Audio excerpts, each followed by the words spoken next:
Halo teman buku semuanya, balik lagi di channel teman buku dan masih bareng aku Irma. Jadi hari ini aku akan nge-review sebuah buku non-fiksi yang judulnya Still Like an Artist. Jadi sebenarnya bukan review sih, tapi lebih ke aku mau ngasih tahu ke kalian intisari dari sebuah buku non-fiksi yang udah aku baca. Dan ini dia bukunya, Still Like an Artist karya Austin Kleon.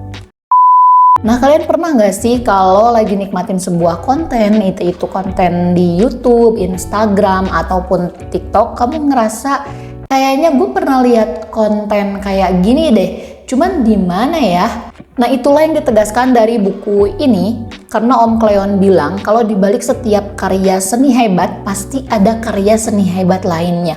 Dan itulah yang jadi esensi dari buku Still Like an Artist. Dan sebelum kita ke intisarinya, aku mau ngasih tahu dulu ke kalian bahwa Still Like an Artist ini merupakan salah satu buku yang banyak banget direkomendasikan sama orang-orang kreatif karena isinya tuh tips dan trik untuk menjadi orang yang kreatif. Oke, jadi sekarang kita akan langsung aja ke bahasan 10 hal yang tidak diceritakan siapapun tentang kreativitas.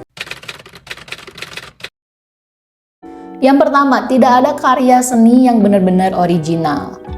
Nah, seorang penulis, Jonathan Lethem, mengatakan 9 dari 10 orang menyebutkan suatu hal adalah orisinal, tapi biasanya tidak tahu rujukan atau sumber aslinya.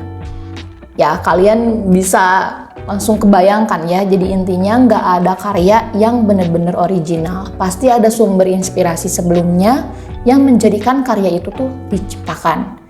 Kalau kita analogikan dengan genetika manusia, gen seorang anak itu merupakan perpaduan dari gen ibu dan ayah. Tapi meskipun perpaduan dari keduanya, gen anak tuh tetap unik. Jadi ciri fisik tuh pasti mirip, ada kemiripannya, tapi karakter anak tuh akan lebih banyak gitu perbedaannya. Nah, karya seni itu kurang lebih kayak gitu. Jadi, untuk membuat sebuah karya, yang kamu perlu lakukan adalah membuat silsilah ide sendiri. Nah, kamu bisa mulai dengan menemukan panutan yang tepat dan ambil ide dari karya mereka. Yang kedua, mulai meniru. Band The Beatles yang kita kenal dulunya juga mengcover lagu band lain. Lalu mereka mulai bikin lagu dengan menggabungkan semua sumber inspirasi. Kayak Buddy Holly, Little Richard, Jerry Lee Lewis, dan Elvis. Dan ini tuh yang ngomong Paul McCartney ya. Jadi meniru di sini bukan berarti plagiat. Kalau plagiat udah jelas jelek kan ya. Tapi meniru di sini adalah dengan memahami karya yang akan kita ambil idenya. Jadi idenya ya yang diambil tuh. Lalu ambil inspirasi dari banyak idola, gabungkan kemudian modifikasi. Dan jangan lupa juga buat cantumkan sumber.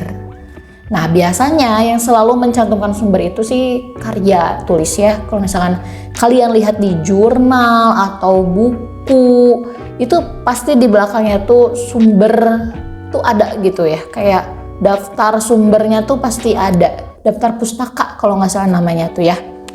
Nah, kalau misalkan ke seni musik, novel, fiksi, biasanya istilahnya tuh bukan lagi mencantumkan sumber, tapi terinspirasi dari sosoknya siapa gitu. Terinspirasi dari kisah nyatanya si Anu. Nah, kurang lebih kayak gitu. Yang ketiga, buat karya yang kamu suka. Nah, intinya adalah bukan membuat karya yang kamu tahu, tapi karya yang kamu suka. Dengan begini, kamu bisa mendapatkan dorongan untuk produktif membuat karya. Kalau kamu udah suka terhadap suatu hal, kamu akan mencari tahu, membuat konten dari situ, dan akan terus mencari tahu, lalu membuat konten lagi, dan begitu seterusnya. Circle-nya pasti seperti itu. Yang keempat, jauhkan elektronik. Meski memang agak susah ya di era digital sekarang, tapi membuat karya secara manual akan lebih terasa. Jadi maksudnya gini, kamu bisa mulai dengan menuliskan ide di buku, terus kembangkan menjadi ide yang panjang di laptop gitu. Jadi kayak, wah hari ini aku mau bikin ide buat nge-review non-fiksi ini, tapi kayaknya kalau nge-review doang agak kurang. Kalau buku non-fiksi bagusnya adalah dengan sekaligus menceritakan intisarinya aja gitu. Nah, kurang lebih kayak gitu. Nah, dari situ aku pindah nih ke laptop untuk bikin kayak rangkumannya gitu, dan sekarang jadilah videonya ini. Yang kelima, jangan abaikan hobi dan proyek sampinganmu. Nah, maksudnya tuh gini, kamu tuh harus mulai berlatih menunda yang produktif. Nah, caranya gimana sih? Caranya adalah dengan tidak mengabaikan hobi dan proyek sampingan. Terkadang proyek sampingan tuh justru yang sesungguhnya berpotensi. Jadi gini lah ya, sesimpelnya tuh kayak gini. Kalau misalkan lagi jenuh, biasanya kan otak mandek nih kan. Mandek nih, udah gak bisa mikir gitu kan. Nah, daripada pusing mikirin ide yang gak pernah dateng, mending ditunda dulu gitu kerjaannya, terus lakuin hal yang lain. Misalnya hobi atau proyek sampingan. Nah, hobi kalian itu kayak aku gitu ya, membaca. Ya udah baca aja dulu. Proyek sampingannya ya ini bikin YouTube. Ya udah kerjain dulu deh.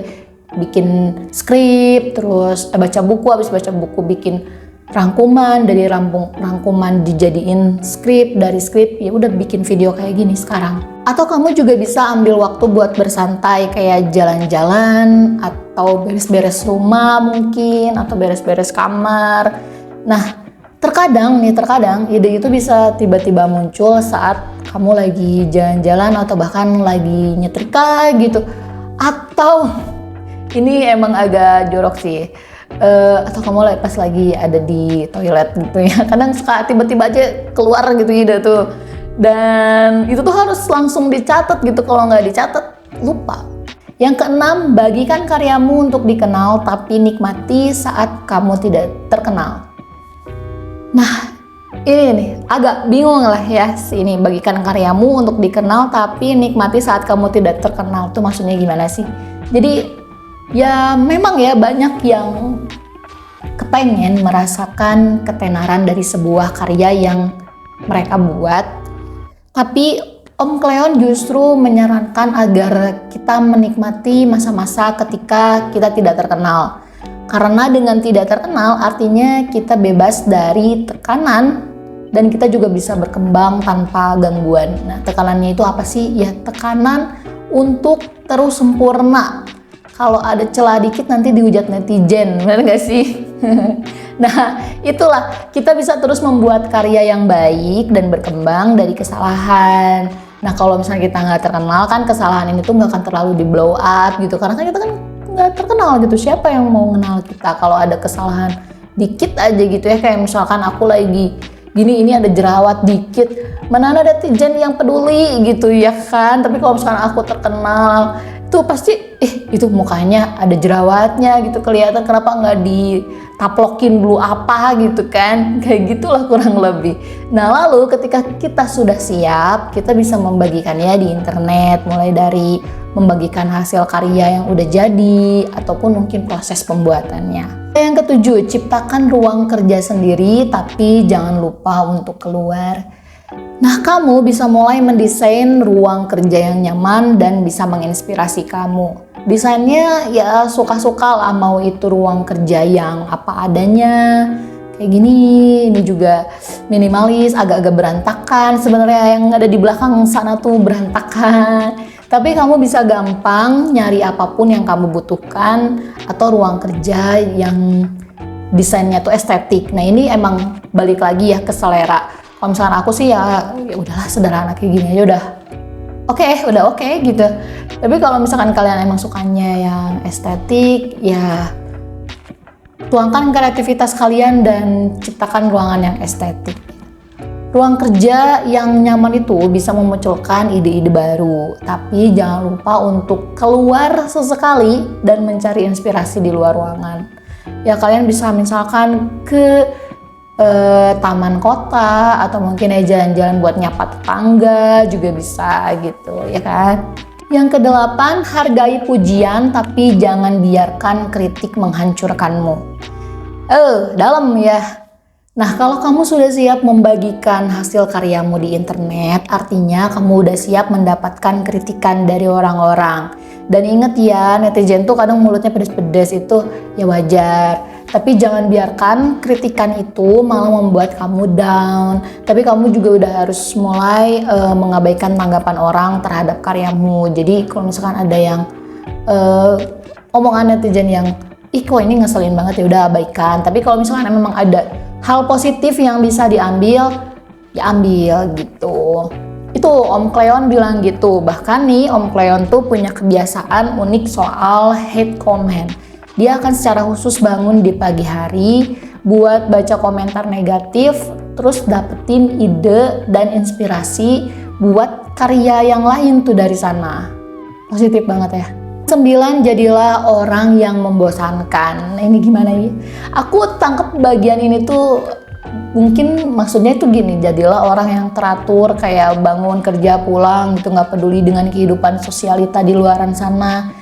Ya tipikal orang yang hidupnya ini membosankan bagi orang yang hidupnya sosialita gitu, sosialita pada umumnya.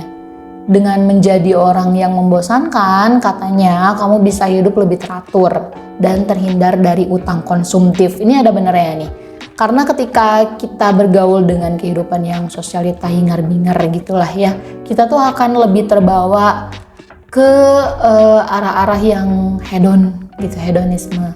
Karena ini aku ngerasain sendiri waktu kerja di Jakarta, nggak ada waktu buat di kosan. Jadi harusnya tuh aku di kosan, aku jadi orang membosankan. Dengan aku di kosan, aku produktif, aku cari ide buat cari proyek sampingan gitu ya. Tapi aku nggak ngelakuin itu.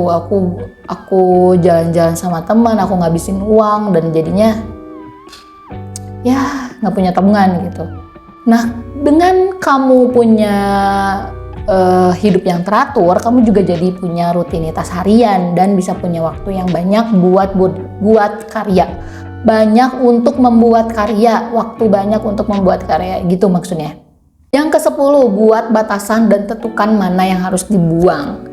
Nah, kamu bisa mendapatkan banyak informasi di era digital dengan mudah seperti sekarang. Tapi justru karena itulah, untuk tetap kreatif kamu harus membuat batasan dan tahu mana yang harus dibuang. Jadi jika dikaitkan dengan sebuah konten, itu berarti harus membuat niche. Nah, kalian udah familiar belum sama niche? Jadi niche itu adalah kurang lebih seperti tema. Jadi kayak misalkan aku nih bikin video channel teman buku ini, memang dikhususkan niche-nya untuk mereview buku. Nah ini aku harus fokus aja dulu ke sini gitu. Nah itulah. Jadi yang kayak informasi-informasi lain itu aku nggak harus dibuang gitu. Bukan dibuang sih, tapi lebih ke dikesampingkan dulu gitu. Jangan sampai itu membuat aku terdistraksi gitu. Om Cleon bahkan memberi contoh keterbatasan dalam dunia kreatif, kayak seperti membuat film dari iPhone, atau menggambar hanya dengan satu warna, membuat tulisan hanya dengan 236 kata, atau bahkan merintis usaha tanpa modal awal. Nah intinya, buatlah sesuatu dengan waktu, ruang, dan bahan yang kamu punya sekarang. Dengan begitu, kamu akan menjadi orang yang kreatif. Walaupun dengan keterbatasan.